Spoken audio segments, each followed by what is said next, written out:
Guys, quality guys, masarap. Paano bro? Binmon, boss. Binmon. Binmon. Nagbebenta siya ng shawarma dito. Tikman nga natin.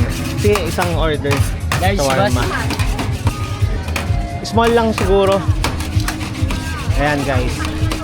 May 100, may 95, may 105, may 60, and may 70. Danyas shawarma. Danyas shawarma. Dito yan sa beachfront guys.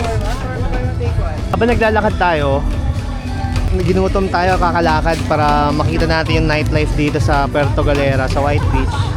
Umorder tayo ng shawarma sa kanila. Tikman natin guys kung mga sarap. Pero tsura pa lang mo masarap na. Ang small lang. Tikman ko.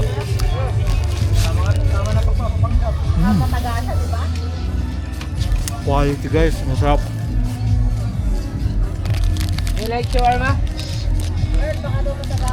Guys, 60 pesos lang yung small, 70 yung large. 100 yung shawarma rice, and buy one take 195. Sarap, promise. Parang nabitin ako dito. Diba, boss? Sarap. 60 ulit. Isa bang small?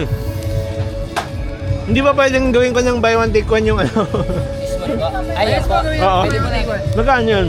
Bale, add na lang po kayo ng 35. 95. 95, oo. Yan. Ang sarap guys, nabitin ako sa small. Dahil sa sarap. Kaya kinonvert ko lang siya ng buy one take one. 95 pesos. Kailangan. Boss yung spicy. Hindi siya katulad guys ng ibang shawarma na piniprito or niluto sa kawali. Ito, ganyan talaga. Authentic na shawarma. Thank you. Wait.